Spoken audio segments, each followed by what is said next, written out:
हस्तिनापुर नाम का एक गांव था। वहाँ संजय और अर्चना अपनी खुशहाल जिंदगी बिता रहे थे।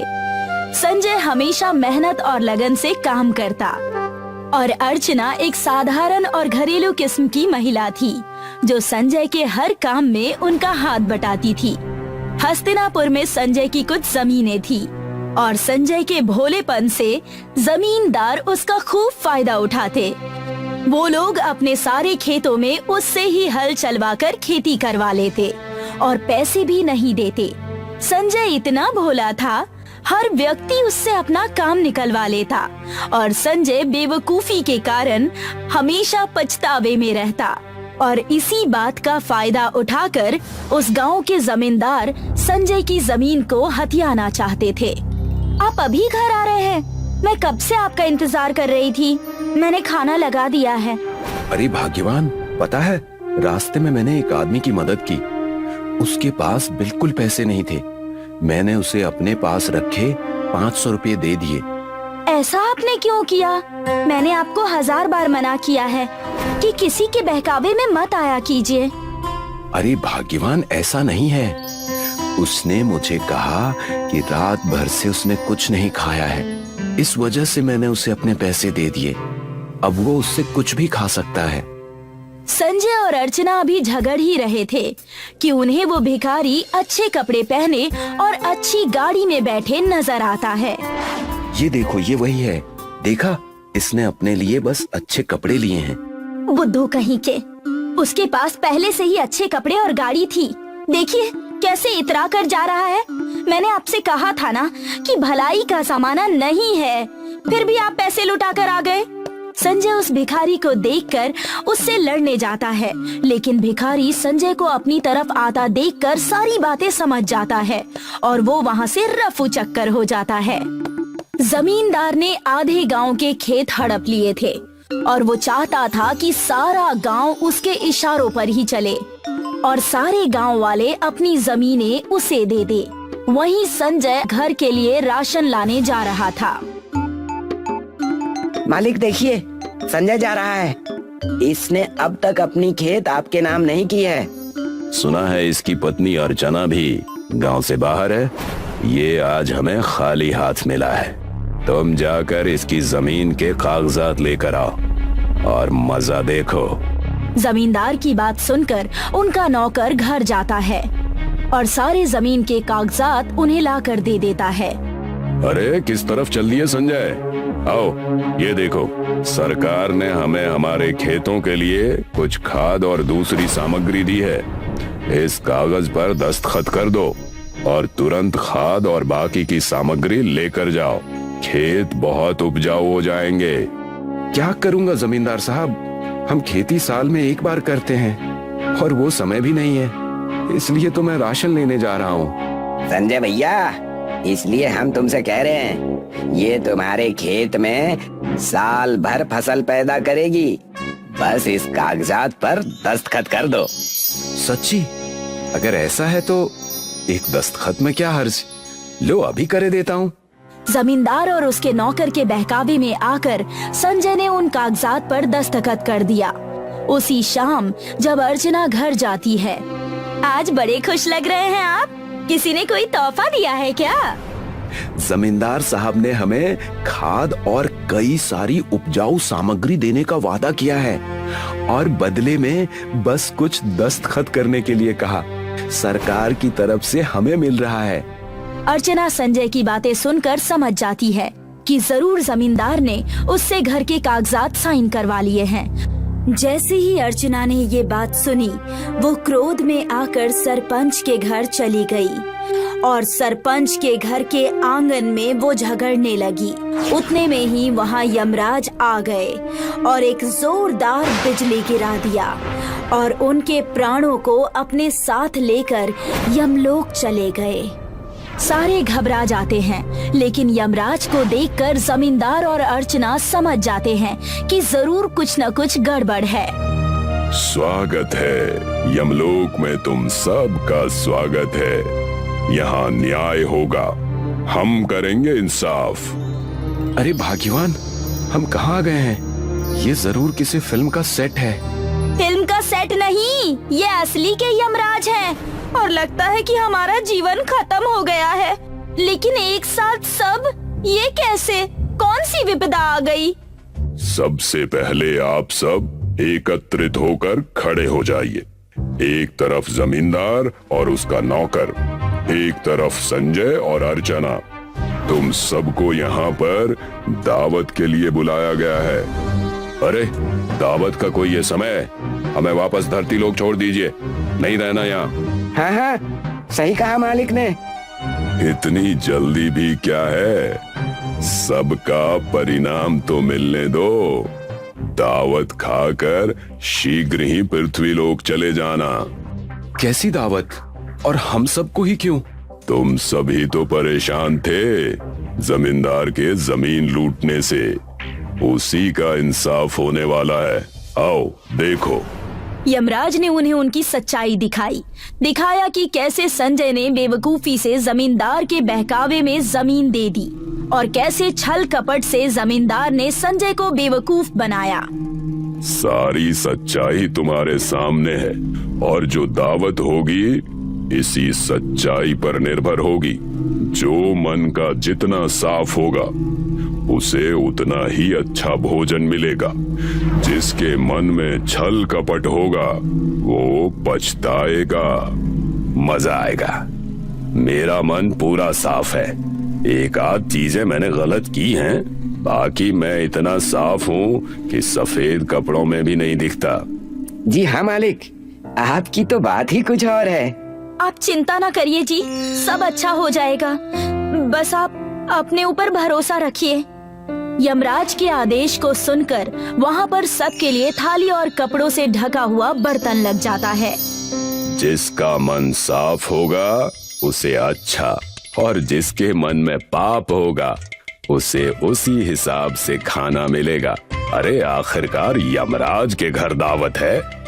यमराज के इतना कहते ही जमींदार ने अपने पास रखा हुआ खाने से कपड़ा हटाया और देखा कि वहाँ पर बहुत सारे बासी खाने रखे हुए थे जिनमें से बदबू आ रही थी। और वहीं अर्चना और संजय के पास बहुत सारे पकवान रखे हुए थे जिनमें मिठाइयाँ भी थी। जिसे जो मिला है उसे वो पूरा खाना ही होगा, और अगर वो नहीं खाएगा उसके प्राण ले लिए जाएंगे और वापस पृथ्वी लोक जाने का मौका नहीं मिलेगा उसे। मुझे माफ कर दीजिए, अब मैं जाकर सबसे पहले सबके जमीन वापस कर दूंगा। किसी के साथ छल कपट नहीं करूंगा। संजय और अर्चना की नहीं, तुम्हें जाकर सब कुछ पहले जैसा करना है। कमजोर की इज्जत और आदर करना है, वरना तुम्हें मेरे द्वारा यहाँ बुला लिया जाएगा हमेशा के लिए। उससे पहले तुम्हें ये दावत खानी है, यही तुम्हारी सजा है। यमराज की बात सुनकर जमींदार और उसका नौकर प्रायश्चित करने लगा। यमराज के कहते ही जमींदार उस बेकार से खाने को खाने लगता है। संजय और अर्चना अपना अपना पकवान खूब मजे से खा रहे होते हैं। उनके साथ न्याय करके यमराज उन्हें फिर से पृथ्वी पर भेज देते हैं। संजय और अर्चना खुशी खुशी अपना जीवन हस्तिनापुर में बिताने लगते हैं और वहीं जमींदार लोगों को ठगना बंद कर देता है। मुंबई की एक चाल में सारा सामान बिखरा हुआ था, जैसे अभी अभी वहाँ भयंकर तूफान हो गुजरा हो। एक कोने में सुनीता अपने दुधमुहे गुड्डे को सीने से चिपकाए सिसकियां भर रही है। उसका पति मदन नशे में धुत जमीन पर ही पड़ा बड़बड़ा रहा है। अपने आप को पता नहीं क्या समझती है, देर से आऊंगा तो खाना भी नहीं देगी। अभी 1 हफ्ते भी नहीं हुए बच्चे को पैदा हुए, थोड़ा तो संभल जाने देते। तूने फिर मुंह से जहर उगला तो। उसको पीटने के लिए उठा पर एक और को लुढ़क गया। चल गुड्डू, बहुत हो गया, अब हम यहाँ नहीं रहेंगे। सुनीता गुड्डू को गोद में उठाए कुछ सामान रखती है और गठरी सिर पर रख के गुड्डू को सीने से चिपकाए घर से निकल जाती है। सुनीता, ओ सुनीता, कहाँ मर गई? कुछ खाने को दे दे, जो है वही दे दे। पूरे घर में घूमता है पर सुनीता को ना पाकर कहाँ चली गई? कहीं नाराज होकर घर तो नहीं छोड़ गई? मैं भी तो नशे में पागल हो गया था, क्या जरूरत थी उस दुखिया पर हाथ उठाने की। वो घर में कुछ खाने को ढूंढने लगता है रसोई में 4-5 रोटियां हैं और तरकारी देखकर भर पेट खाकर घर से निकल जाता है। पर सुनीता कहीं नहीं दिखाई पड़ती। वो निराश होकर घर आ जाता है। घर तो छोड़ दिया, अब जाऊंगी कहाँ? रात के अंधेरे में भटकने से तो अच्छा है घर ही चली जाती हूँ, तब तक भोर भी हो जाएगी। घर पहुंची तो देखा उसके घर के बाहर एक खूबसूरत पालना रखा हुआ था। ये पालना तो बहुत सुंदर है, मेरा गुड्डू इसमें आराम से सो सकता है। ये सोचकर वो घर में गई और गुड्डू को चटाई पर लिटाकर जल्दी से बाहर से पालना खींचकर अंदर ले आई। तभी मदन उठ गया और सुनीता को देखते ही, सुनीता, तू कहाँ चली गई थी? मैंने तुझे कितना ढूंढा, तू दिखाई नहीं पड़ी। सोचा तो यही था कि लात मुक्के खाने से अच्छा है अपनी और गुड्डू की जान ही ले लूं, पर मासूम गुड्डू का चेहरा देखकर मन पिघल गया। अरे पगली, तू क्यों गई? मैंने जानबूझकर ऐसा थोड़ा ही किया था। वो तो कल किसी के घर बेटा हुआ था, इसीलिए उसने थोड़ी बहुत पिला दिया था। क्या सारे मर्द अपनी बीवियों को तुम्हारी तरह ही पीटते हैं? तुमने ये भी नहीं सोचा कि अभी 1 हफ्ते पहले ही गुड्डू पैदा हुआ है। मैं रोज थोड़ी ना पीता हूँ। अच्छा चल, मुझे माफ कर दे। ले, कान पकड़कर माफी मांगता हूँ। अब तो माफ कर दे, अब कभी तुझे हाथ भी नहीं लगाऊंगा। अच्छा छोड़ो, मैं गुड्डू को सुलाकर खाना बनाती हूँ। तुम नहा धोकर तैयार हो जाओ। काम पर नहीं जाओगे क्या? नहीं, आज काम पर जाने की इच्छा नहीं हो रही है। जरा ये पालना ठीक जगह पर रखवा दो। ये कहाँ से लाई? इतना खूबसूरत पालना? पता नहीं, घर के बाहर ही पड़ा था, मैं उठा लाई। दोनों मिलकर पालने को कोठरी के कोने में रख देते हैं। सुनीता उस पर अपनी पुरानी साड़ी कई तह कर बिछा देती है और गुड्डू को पालने में सुला देती है और गुड्डू से कहती है, हमारे नसीब में तो एक खाट भी नहीं है और ये अमीर बच्चों की तरह पालने में सोए हैं। तभी अचानक उनके घर में आवाज होती है और एक पलंग बिछ जाती है। अरे ये कहाँ से आ गया? इस पर तो कितना आरामदेह गद्दा और तकिया भी है। बैठ के देख कितना नरम है। इतने छोटे से घर में पलंग के बाद तो कोई जगह ही नहीं बची। बड़ा सा घर होता तो कितना अच्छा होता। 2 सेकंड के लिए ऐसा लगा कि भूकंप आ गया हो और तीव्र रोशनी हुई। उनका घर एक बड़े से घर में बदल गया। सुन, तू रात भर कोई जादू वादू सीख रही थी क्या? अरे मैं तो सारी रात भटक रही थी। मुझे लग रहा है कहीं ये पालना कोई जादू तो नहीं कर रहा है। हाँ, मुझे भी यही लग रहा है। अगर पालना जादुई है तब तो हमारे पास भी बहुत सारा धन और दौलत हो जाना चाहिए। अरे अरे, ये क्या? इतने रुपए कहाँ से आ गए? ये देख, गुड्डू के पाले में तो नोटों की गड्डियां ही गड्डियां बिखरी हैं। नोट देखकर सुनीता कहती है, अरे बाप रे, हम तो अमीर हो गए। अब तो मुझे कोई मजदूरी करने की जरूरत ही नहीं है। इन पैसों से अपनी एक सीमेंट और ईंटों की दुकान खोल लेंगे। दुकान खूब चल निकली। सुनीता के मुंह से कुछ निकलते ही पालना उसकी इच्छा पूरी कर देता। एक दिन मदन घर से सारी रात गायब रहता है। दूसरे दिन सुबह दरवाजे पर दस्तक होती है। देख सुनीता, कुछ कहना मत, मैं पहले ही बहुत शर्मिंदा हूँ। आज पुराने दोस्त मिल गए थे, उन्होंने जबरदस्ती मुझे बैठा लिया था। मेरे मना करने पर भी वो लोग कह रहे थे कि अब तो मदन बड़ा आदमी बन गया, हमारे पास क्यों बैठेगा। नहीं, ऐसा नहीं है, मेरा बच्चा बहुत छोटा है, मुझे जल्दी घर जाना है। फिर भी सब लोग नहीं माने। मदन, मैं तुम्हारी इन दलीलों से पहले भी तंग आ गई थी। तुम उन लोगों को पैसे देकर छुटकारा पा सकते थे। तुम्हारा वहाँ सारी रात बैठना जरूरी था क्या? अच्छा छोड़, मैं नहा धोकर आता हूँ, कुछ नाश्ता दे दे। गुड्डू को सुला कर आती हूँ, तभी तो नाश्ता बनाऊंगी। मदन गुस्से में आग बबूला हो गया और उसने झूले के ऊपर एक लात मारते हुए कहा, ले, इसी के बूते पर तू ज्यादा जबान चला रही है ना, अभी इसको बाहर निकाल फेंकता हूँ। मदन की लाख कोशिशों के बावजूद पालना अपनी जगह से टस से मस न हुआ। थककर चिल्लाते हुए वो कहता है, आज तो तेरी खैर नहीं, बहुत चपड़ चपड़ करने लगी है। अचानक उसके हाथों को झटका लगा, जैसे किसी अदृश्य शक्ति ने उसके हाथ मरोड़ दिए और दर्द से वो छटपटा उठा। सुनीता, इसको बोल मेरा हाथ छोड़ दे। मैं समझ गया, ये पालना तुझे मुझ जैसे नीच इंसान से बचाने ही आया है।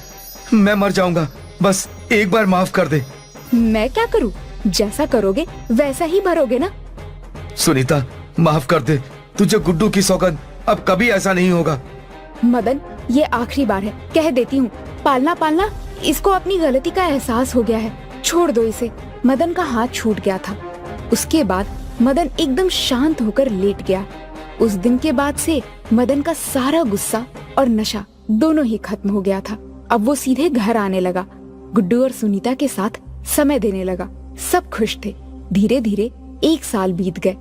मदन के बगल में ही गजोधर की सीमेंट की दुकान थी। पहले उसकी दुकान खूब चलती थी, लेकिन जब से मदन ने दुकान खोली तब से उसकी दुकान पर कोई नहीं जाता।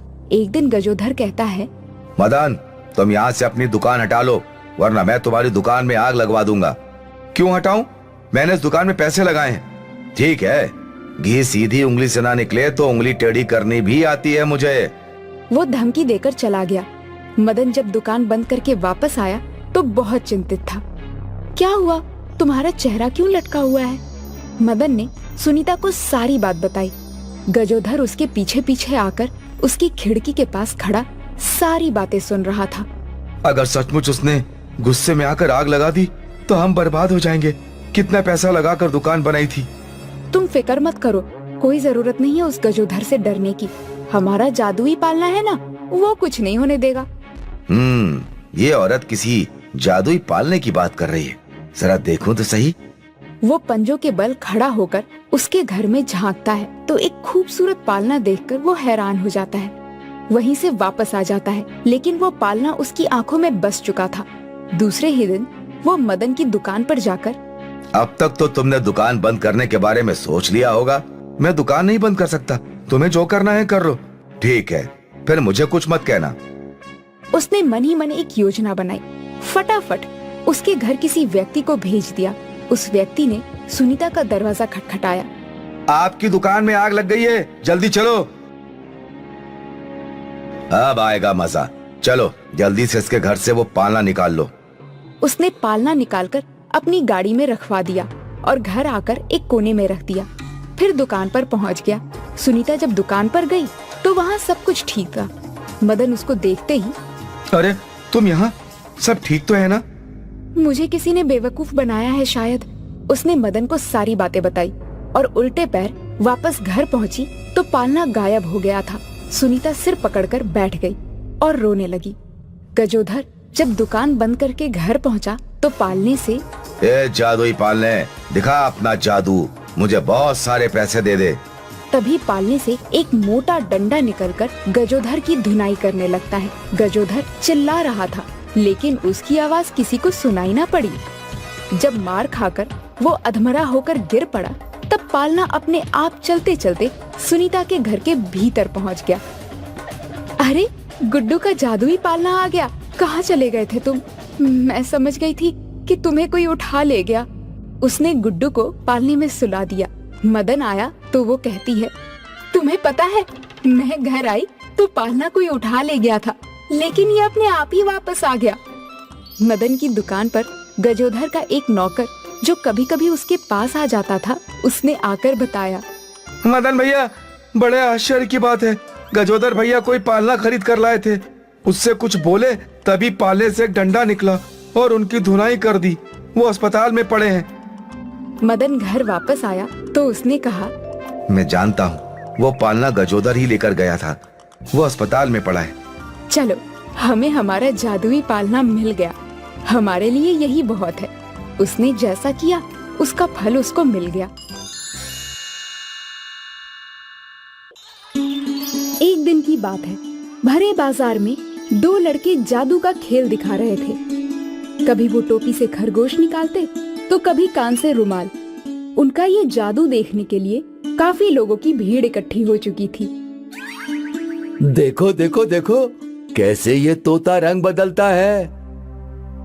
लोग अपनी नजरें तोते पे टिकाए हुए थे और वहाँ दूसरे लड़के ने अपने हाथ की सफाई से एक औरत की चेन मार ली। जैसे ही तोते ने रंग बदला, सभी दर्शक खुशी से तालियां बजाने लगे। देखो देखो देखो, ये ताश की गड्डी है। मैं चाहे इन्हें जैसे भी पलटूं, पर इसमें से सिर्फ इक्के ही बाहर निकलेंगे। तभी भीड़ को देखकर मालती और मेघा भी वहां पहुंच गई। मालती और मेघा दोनों खुद जादूगरनियां थी। वो समझ गई कि ये सब जादू नहीं बल्कि बस हाथ की सफाई है। मम्मी जी, वहाँ देखिए। मालती और मेघा ने देखा कि एक लड़का लोगों को अपनी बातों में उलझाता है और दूसरा उनकी जेब काटता है। तो ये चक्कर है, चल इन्हें सबक सिखाते हैं। तभी मालती और मेघा आ गए। अब तक आपने बस छोटा मोटा जादू देखा, अब देखिए असली जादू। मैडम, आपके गले की चेन इस लड़के की जेब में होगी। लोगों से डरकर जब उस लड़के ने जेब में हाथ डाला तो वो चेन उसी के जेब में थी। उसे वो चेन लौटानी पड़ी। और सर, आपका वॉलेट इसकी जेब में है। ऐसे कर करके उन दोनों लड़कों को सारी चीजें दर्शकों को लौटानी पड़ी। और फिर जब भीड़ चली गई, देख लूंगा तुम दोनों को। हाँ हाँ, देख लेना। और ऐसे छिछोरे काम करके जादूगरों का नाम मत खराब कर, समझा? वरना अगली बार सीधा जेल में होगा। वो दोनों लड़के वहाँ से चले गए और फिर मालती और मेघा भी अपने घर चली गईं। वो दोनों लुटेरे जादूगर लड़कों को मालती और मेघा से बदला लेना था। मैं सोच रहा हूँ हमें उन दोनों औरतों के ही जेवर लूट लेने चाहिए। उससे भी अच्छा उसके सारे घर का सामान लूटते हैं। हाँ हाँ, हमारा बदला भी पूरा हो जाएगा।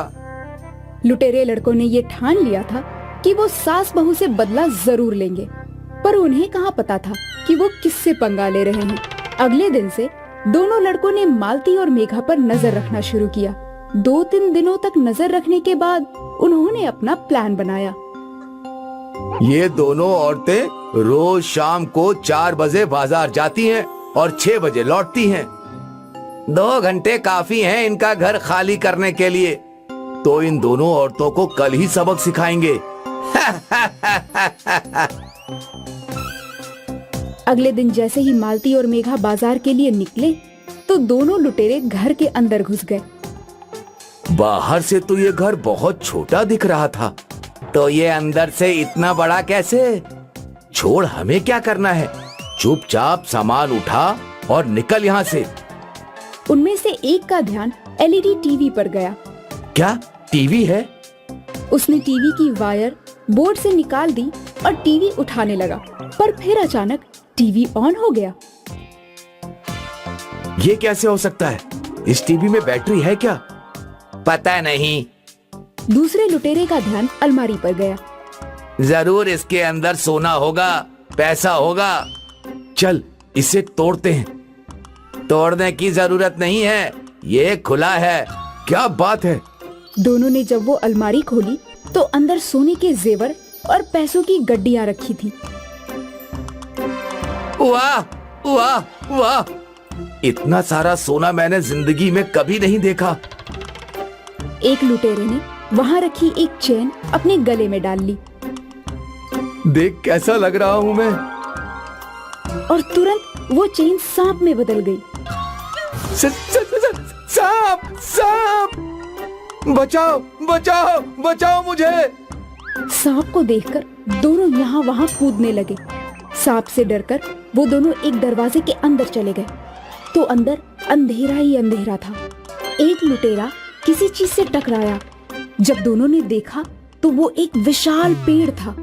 वो दोनों एक जंगल में पहुंच चुके थे और इससे पहले कि वो कुछ समझ पाते, उन्हें शेर की दहाड़ सुनाई देने लगी। अब ये शेर कहाँ से आ गया? इसे बोलते हैं आसमान से टपके खजूर में अटके। वो दोनों पीछे घूमे तो पीछे भूखा शेर उनका शिकार करने की फिराक में था। भाग! दोनों शेर से जान बचाने के लिए भागने लगे। भागते भागते वो फिर से किसी जादुई दरवाजे से गुजरे और इस बार वो वापस घर के अंदर पहुंच गए। ये घर नहीं है।